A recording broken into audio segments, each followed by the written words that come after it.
रोहित शर्मा की कप्तानी और बाबर आजम की कप्तानी। तो Babar Azam as captain versus Rohit Sharma as captain in one day internationals. कौन कहां पे खड़ा है आपको जल्दी से दिखाते हैं। इंडिया से शुरू करो। वेस्ट इंडीज के अगेंस्ट जीते भाई, वेस्ट इंडीज के अगेंस्ट जीतना कोई इतनी बड़ी बात नहीं है, 3-0 आप जीत गए। उसके बाद इंग्लैंड से 2-1 जीते आप इंग्लैंड के अंदर, ये बड़ी उपलब्धि थी। मगर हार गए बांग्लादेश में, बांग्लादेश से।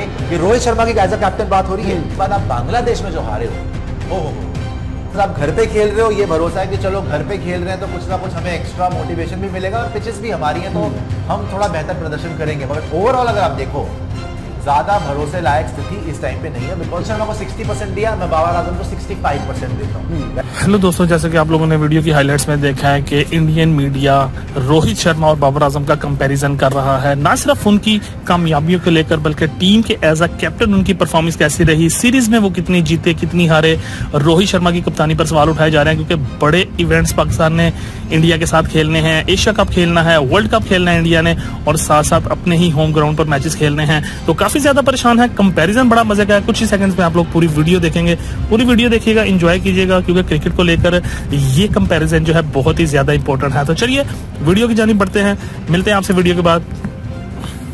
रोहित शर्मा की कप्तानी और बाबर आजम की कप्तानी। तो Babar Azam as captain versus Rohit Sharma as captain in one day internationals. कौन कहां पे खड़ा है आपको जल्दी से दिखाते हैं। ये देखिए, Rohit Sharma as a ODI captain in last 2 years versus Babar Azam as a captain in 22-23। मतलब 2 साल का है ये। लास्ट 2 साल में किसने क्या किया। इंडिया से शुरू करो। वेस्ट इंडीज के अगेंस्ट जीते भाई, वेस्ट इंडीज के अगेंस्ट जीतना कोई इतनी बड़ी बात नहीं है, 3-0 आप जीत गए। उसके बाद इंग्लैंड से 2-1 जीते आप इंग्लैंड के अंदर, ये बड़ी उपलब्धि थी। मगर मगर मगर मगर ये किसने जिताया था फाइनल, मतलब 1-1 से बराबर था।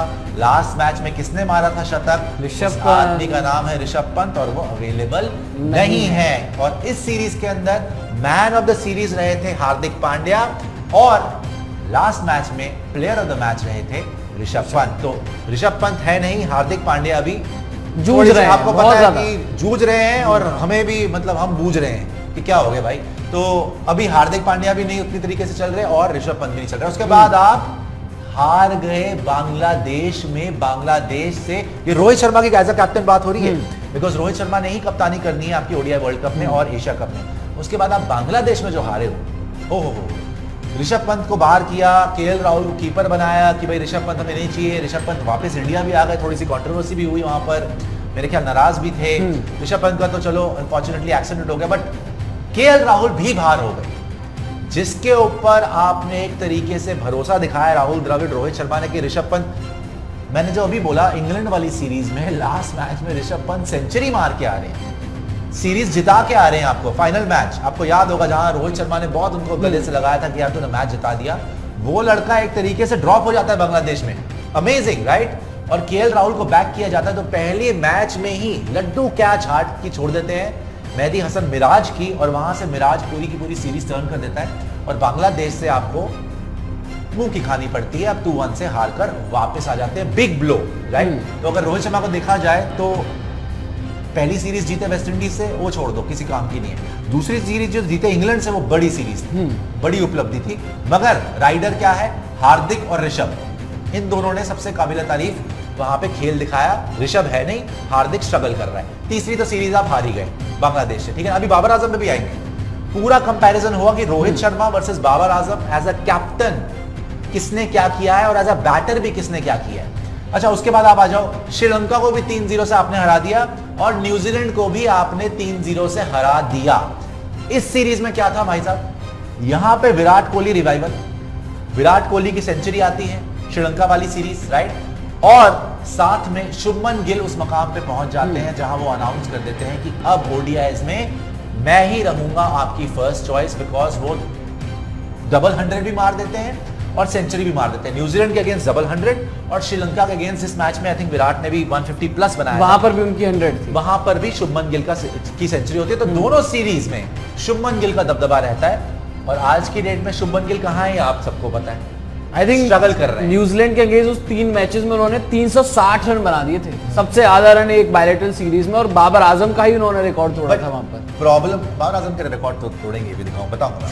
तो प्रॉब्लम क्या है यहाँ पर कि मतलब प्रॉब्लम सिर्फ यही है कि शुभमन गिल की फॉर्म नहीं अभी लगी हुई। तो मैंने आपको बोला हार्दिक पांड्या ने जिताया, भाई हार्दिक पांड्या की फॉर्म नहीं चल रही। ऋषभ पंत ने जिताया, वो बाहर हैं। श्रेयस आपके टॉप स्कोरर रहे हैं, वो बाहर हैं। केएल राहुल को आपने प्रेफर करा, वो भी बाहर हैं। वापसी होगी नहीं होगी पता नहीं। मगर यहाँ पर एक पॉजिटिव अगर आप देखें ना, तो जो दोनों होम की सीरीज थी ये दोनों आप जीते और व्हाइट वॉश करके जीते। आप 3-0 3-0 जीते, तो ये बड़ी उपलब्धि थी। अच्छा, उसके बाद आप 2-1 से हार गए सीरीज। उसके बाद आप 2-1 से हार गए सीरीज। इस सीरीज में हमें क्या पता चला और ये इतना बड़ा झटका क्यों था? बिकॉज यहां तक आपको केएल राहुल पे अभी नहीं पता, श्रेयस अय्यर का नहीं पता। आपने सूर्या को ट्राई किया नंबर 4 पर। सूर्या तीनों इनिंग में भाई गोल्डन डक, तीनों इनिंग में गोल्डन डक। बॉल बल्ले मतलब 3 इनिंग में मेरे ख्याल 3 बार बल्ले पे बॉल भी नहीं लगी।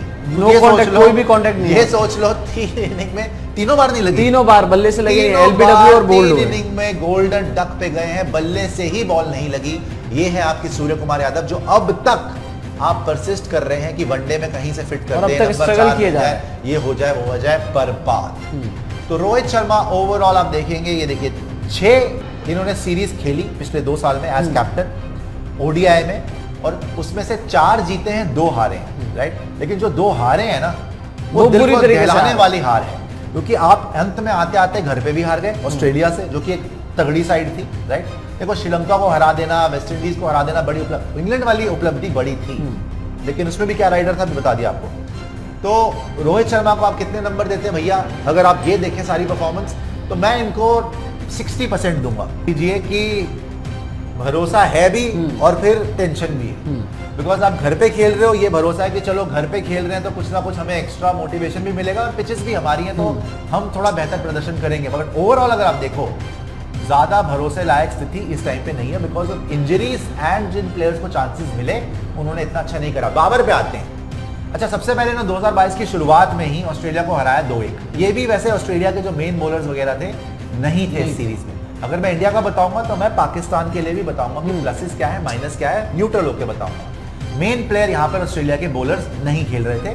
2-1 से ये जीते और अच्छी जीत थी। 300 भी उन्होंने चेस करा, बाबर के भी अच्छे रन थे, इमाम के भी ठीक ठाक। उसके बाद ये वेस्ट इंडीज, भाई वेस्ट इंडीज को कोई भी हरा सकता है, वनडे में कोई मुश्किल नहीं है। और इसीलिए मेरे को प्रॉब्लम ये होती है कि अभी की जो टीम गई थी हार्दिक वगैरह वाली, हालांकि उसमें रोहित और विराट नहीं थे, आप एक वनडे हार गए थे, बिल्कुल हारे थे, जो बड़ी बात है, राइट। और बड़ी बुरी तरह, और पहले में भी आपके 115 रन आप चेस कर रहे थे, वहां पर भी बुरे हाल हो गए, बुरी तरह हार गए थे। तो वेस्ट इंडीज के अगेंस्ट जीते, ऑस्ट्रेलिया के अगेंस्ट पहले जीते, फिर वेस्ट इंडीज के, फिर नेदरलैंड के अगेंस्ट। यार ऑब्वियसली आपने जीतना ही था, वो तो बोलने वाली बात नहीं है। फिर उसके बाद लेकिन देखो पाकिस्तान में न्यूजीलैंड से हार जाती है 2-1। ये इनके लिए एक बड़ा झटका था।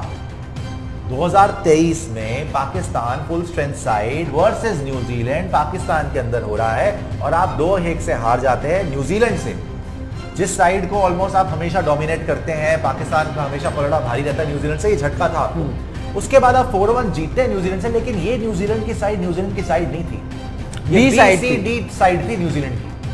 केन विलियमसन नहीं थे, बहुत सारे इनके जो मेन प्लेयर खेलते हैं वो थे नहीं, तो आपने फिर भी इनको 4-1 से हराया। मेरे ख्याल लास्ट वाला मैच जो था वो न्यूजीलैंड जीत गई थी। और कुछ प्लेयर उस टाइम पे क्योंकि आईपीएल हो रहा था तो आईपीएल में भी खेल रहे थे, जैसे सेंटर हो गए, बाकी के प्लेयर जो है वो आईपीएल में थे, वो ये सीरीज खेल ही नहीं रहे थे। केन विलियमसन आपके लिए पहले ही चोटिल हो गए थे, तो एक बी साइड थी न्यूजीलैंड की, जिसको यहाँ पर आराम से इन्होंने हरा दिया। तो ओवरऑल 4 सीरीज आप जीते हो, 1 आप हारे हो एज कैप्टन, राइट। वहां पे रोहित 4 सीरीज जीते हैं, 2 सीरीज हारे हैं। यहाँ पर बाबर 5 सीरीज हुई हैं, 4 सीरीज जीते हैं, 1 सीरीज आगे हारे हैं। तो मैं यहाँ पर बाबर आजम को थोड़ा सा देता हूँ, मैं रोहित शर्मा को 60% दिया, मैं बाबर आजम को 65% देता हूँ।